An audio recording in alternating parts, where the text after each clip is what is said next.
Hello kids, how are you? I hope that you will be fine and happy. Today we will read this chapter 13, An Old Man's Ageless Wisdom. Okay? Now, kids, this chapter start. Odisha is a state with beautiful, thick forest and the famous Chilka lake. Odisha एक ऐसा राज्य है जो सबसे सुंदर राज्यों में से एक है जिसमें घने वन है और फेमस चिल्का झील पाई जाती है. It is well known for it is the greatest temple और यहाँ पर सबसे महान मंदिर ही है.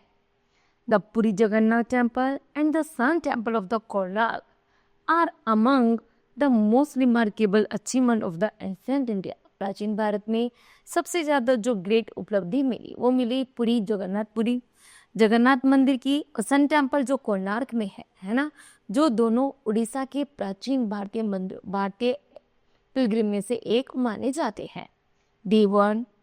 दे are also landmark attraction for tourist. यहाँ तक कि वह टूरिस्ट को क्या करते हैं, अपने आप को टूरिस्ट को अट्रैक्ट करते हैं इस जगह को घूमने के लिए. However there is a lot of the poverty in Odisha. लेकिन फिर भी इतना सुंदर प्रदेश होने के बावजूद यहाँ पर गरीबी बहुत अधिक है. And there are some 13,500 NGO working in the state to help the poorest to the people. लगभग 13,500 NGO वर्किंग्स हैं जहाँ पर NGO संस्था है जो कार्य करती है और लोगों की गरीबी को हटाने में मदद करती है. दिस इज अ स्टेट, यह एक ऐसा स्टेट है where many tribal peoples dwell in the deep interior, जहाँ पर ट्राइबल लोग सबसे अधिक पाए जाते हैं. The we must wear brightly coloured sari. यहाँ की जो औरतें हैं सुंदर सी रंग बिरंगी साड़ी पहनती हैं, जैसे लीफ ग्रीन्स की, bright yellow, dark red and simply not there jet black hair, और अपने बालों को सिंपल बांध लेती हैं. And with fresh flowers tucked in, और उन पे ताजे फूल लगा देती हैं. It is a delight to see them, जिन्हें देखकर बहुत अच्छा लगता है. And you are the travelling inside the forest. यदि तुम इन घने वनों की यात्रा करते हो तो तुम्हें देखने में बहुत अच्छा लगेगा. I choose to travel to Kalandi. मैंने कालंदी की यात्रा करने का निश्चय किया. It is neither a town nor a city. ना तो वो एक टाउन था और ना सिटी था. And it is not non for the anything special. वास्तव में वह एक अपने आप में अद्भुत था. It is just another part of the another tribal district. वह एक ट्राइबल डिस्ट्रिक्ट का एक भाग था, लाइक जैसे मयम्बरभंज और the Kolhapur. They say that before independence, यहाँ तक कि आज़ाद होने से पहले की बात है कि Kalindi was ruled by a king. Kalindi पर जब राजाओं का शासन था. द ट्राइबल्स बिलीव, जनजातियों का ऐसा मानना था कि the king was a man. King जो राजा होता एक आदमी था विद सुप्रीम पावर, जिसके पास बहुत ज़्यादा शक्ति थी. एंड देयर केयर टेकर, और वह उन्हीं शक्तियों से सबका ध्यान रखता था. दे आर सो इनोसेंट, वे निर्दोष होते थे. दैट इवन टुडे, लेकिन जो आज हैं, they do not believe you. हम किसी दूसरे पर विश्वास नहीं कर सकते. If you tell them that kings no longer exist, हम नहीं मान सकते कि जो राजा थे वो इतने लंबे समय तक रहकर दूसरों का ध्यान रखते होंगे. Even now if a child is the orphan, यदि कोई बच्चा अनाथ है, it will be left at the door of the collector's house, तो उसे कलेक्टर हाउस के घर के बाहर छोड़ दिया जाता था. For them the ultimate protectors is the raja. यहाँ तक कि जिस तरह एक राजा अपनी प्रजा की रक्षा करता है, उसी तरह कलेक्टर वहाँ की बच्चों की रक्षा करता था और उसे सक्षम बनाता था. Bhawanipatnam is the district headquarter of the Kalandi. Kalandi का जो हेडक्वार्टर है वो कहाँ है? भवानीपट्टनम में. It is not like other district. यह एक जिला नहीं है बल्कि हेडक्वार्टर है. It is a small town. यह एक छोटा सा शहर है. Quite different from the district headquarters. बाकी अन्य जिलों से इसका जो हेडक्वार्टर बिल्कुल डिफरेंट है. दैट आई नो, जैसे मैं जानता हूँ. दरबार फॉर द एग्जाम्पल, दरबार जिसका उदाहरण है, which is my home town. ऐसा लग रहा था केवल यही मेरा घर है. Friendly I was surprise that Bhawanipatnam was such as the sleepy town. यहाँ तक कि जो भवानीपट्टनम में जो नज़ारा था वास्तव में देखने योग्य था, जिससे ऐसा लग रहा था कि यहीं पर हम घर बनाकर रहने लगे. I was travelling with the person. मैंने कुछ लोगों के साथ यात्राएं की. Who was with me in the order to help me. जैसे मैं कहता था वो मेरी हेल्प करते थे. टॉक टू द लोकल्स, आसपास के लोगों से मैं बात करता था. Knowledge of the local language, यहाँ तक कि लोकल भाषा का जानकारी लेता था कि वो क्या बोल रहे हैं, is more essential when you want to work at the grass roots level. I had 1,000 questions, मेरे पास हजारों प्रश्न थे, to ask about this tribal people, उन जनजातियों से लोगों से पूछने के लिए। What civilisation mean of them, तुम्हारी सभ्यता के बारे में तुम्हारा क्या ख्याल है। What their lifestyle was like, तुम किस तरह का लाइफ स्टाइल पसंद करते हो। एंड सो ऑन, और कैसा। Normally they are group dwellers, सामान्यतः वे लोग एक ग्रुप में रहते थे। They are not too rigid about issues like we civilised people are, यहाँ तक कि वो कोई भी ऐसा धर्म नहीं मानते थे जिससे वो अपनी संस्कृति को या सभ्य लोगों की श्रेणी में आए। They are direct in the their ways, जो भी उन्हें करना था सीधा प्रत्यक्ष रूप से करते थे। Most importantly they do not have the concept of the individual ownership of property, यहाँ तक कि जिसकी जो भी संपत्ति होती थी उस पर उसका अपना पूर्ण अधिकार होता था। My mission was to proved existence to dam by some way, उस घटना को देखकर मेरे मन में भी कुछ एक नए विचार आए। विदाउट हर्टिंग देयर आइडेंटिटी, बिना अपने किसी के परेशान किए वह अपनी आइडेंटिटी देना नहीं चाहता था। माई ट्रांसिस्टर टोल्ड मी, मेरा ट्रांसिस्टर ने मुझसे पूछा, that I had no meet this people, क्या तुम इन लोगों से नहीं मिलोगे। Then I would have to walk two miles, वो कहता है मुझे तो अभी 2 मिल्स आगे और चलना है।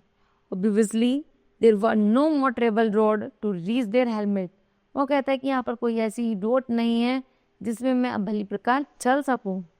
द वॉज रेडी, मैं तैयार था। We finally reach the village, finally मैं विलेज पहुँचा। When I meet a lady whose age I could not immediately make out, यहाँ तक कि उसकी उम्र ज़्यादा नहीं थी। मैंने उससे कुछ प्रश्न किए। My transistor found it difficult to interpret the lady's words because her dialect was quite different. मैंने जैसे उसे ट्रांसिस्टर के बारे में उससे बात की तो उस महिला ने कुछ आंसर तो दिया लेकिन उसकी लैंग्वेज बिल्कुल डिफरेंट थी। She was a dark skinned, यहाँ तक कि उनका रंग बिल्कुल काला था। And the dark heard lady, और काले काले बाल वाली महिला थी। She must have been around 17 years, लगभग वह 17 साल की लग रही थी। 70 years, around 70 years, लगभग वह 70 साल की लग रही थी। But there was no grey in her hair, उसके बाल लेकिन अभी भी ग्रे नहीं हुए थे। She obviously could not afford to dye her hair, ऐसा लग रहा था उसे देखकर जैसे कि वो हमेशा डाई लगाती हो, लेकिन उसके बाल नेचुरल थे। So what her secret, उसका क्या रहस्य है। Nobody knew, कोई नहीं जानता। It must have been a secret, लेकिन मैं उसका रहस्य जानना चाहता था। Common to all, for not one person in that whole village had a trace of grey hair, बल्कि मैंने पूरे गांव की छानबीन की तो मुझे कहीं भी ग्रे हेयर वाला कोई भी बूढ़ा नहीं मिला। I next meet an old man, मैं एक बूढ़े आदमी से मिला। I say old, मैंने old से कहा, but again it was impossible to guess his age, तो कि तुमको देखकर अनुमान लगाना बहुत कठिन है कि तुम्हारी उम्र कितनी है। By his looking, में देखकर during our conversation, जैसे बातें करते हुए पता चला कि he recalled certain events and the occasion from which we concluded that he was about 104 years old. यहाँ तक कि हमारे गांव में जब त्योहार मनाए जाते हैं उनमें लगभग 100 से 104 साल के लोग भी सम्मिलित होते हैं। I got into a lively conversation, जैसे मैंने उससे और नज़दीकी बात की। With this gentleman से I asked, मैंने उनसे पूछा, Who is rolling out country, इस कंट्री का रूल कौन कवर करता है। फॉरेन कंट्री, देश के लिए। क्लियरली मीन कालंदी, कालंदी ने दोबारा पूछा कि लुक्ड एट मी, उसने कहा मुझे देखो। And smile at my ignorance, और मुझे उसने ऐसे स्माइल के पास की जैसे मैंने उससे कुछ पूछा ना हो। डोंट यू नो, क्या तुम नहीं जानते। ही सेड, उसने कहा, इट इज़ ए कंपनीज का सारसर, यह एक सारसर की कंपनी है। That is ruling over country, यह एक पूरे देश पर नियंत्रण करने वाली कंट्री है। ई meet of the cause it stay a company, the old man was not aware that India had been became independent, यहाँ तक कि वह जो ओल्ड मैन था वो इतना अवेयर नहीं था, वह नहीं पता था उसे कि हमारा भारत भी आज़ाद हो चुका है। I showed him some Indian currency, मैंने उसे कुछ इन भारतीय करेंसी दिखाई। अशोक चक्र एम्बलम दिखाया। ही वॉज नॉट इम्प्रेस्ड, लेकिन वह फिर भी मुझसे इम्प्रेस नहीं हुआ। ही सेड, उसने कहा, that is the just a piece of the paper, यह तो पेपर का एक टुकड़ा है। How can you look at it and tell who is the ruling us, मैं कैसे मान लो कि इसकी भारत में मतलब आज़ाद हो चुका है। इट इज़ द गोरी वाली रानी हु इज़ द रूलिंग अस। यहाँ तक कि जो गोरी वाली रानी थी, है ना, उसका यहाँ पर शासन था। I knew that and the barter system was very important of the travel people. Travel people के बीच में बार्टर सिस्टम होता है, जो लेन देन होता है। जैसे मैंने तुम्हें चावल दे दी और बदले में नमक ले लिया, तो एक दूसरे से वस्तु का आदान प्रदान करना बार्टर सिस्टम कहलाता है। ट्राइबल पीपल से हमेशा बार्टर सिस्टम की प्रथा चली आ रही थी। So I asked him about it, मैंने जैसे उसके बारे में पूछा। Do you know this small, क्या ये बहुत कम नहीं है, piece of the paper can buy firewood. Firewood से उन्होंने पेपर का टुकड़ा तैयार किया। Lots of saris, bags of the salt and the plenty of the matchstick. Took at my sympathetically, जैसे कि मैंने सहानुभूतिपूर्ण उसे देखा। एंड ट्राई टू कव for this paper. People fight, लोग लड़ने लगे। गो अवे, चले जाओ, फ्रॉम अवर एनेस्ट्रल लैंड, हमारी पूर्वजों की जमीन से। लीव अवर फॉरेस्ट, हमारा जंगल छोड़ दो। And go to the cities, और शहरों में चले जाओ। Without the piece of the paper, बिना पेपर लिए। Have we not lead a complete life of our ancestors did. We are children of God, वे भगवान के बच्चे हो चुके हैं। Settle here happily without this paper, बिना पेपर के वो हैप्पी नहीं रह सकते। दिस इज गॉड लैंड, भगवान की भूमि पर हैं।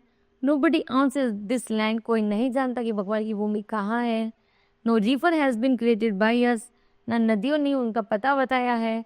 The wind does not listen to us, ना हवा उनको सुन सकती है। The rain does not ask our permission, केवल जो बारिश है वह कुछ परमिशन दे सकती है। These are the gift of God. How can sell or the buy land, हम कैसे धरती को बेच सकते हैं और खरीद सकते हैं। I don't understand when nothing is yours. How can you make such transactions? A little paper of the yours can turn life upside down. I had no words by way of a reply. Until that moment, I was convinced that I know more than I did. We knew about currency movement, political parties, about the difference between Bill Gates and the Bill Clinton. Here was a man who knew none of these, yet knew that nobody owned the land, the mountain or the wind. Who is the more civilized, this wizened old man in the Kalindi forest, or those of us without our fingers on the pulses of the internet? Okay? Now kids, this chapter will be completed. I hope that you understood well. Thank you. Have a nice day.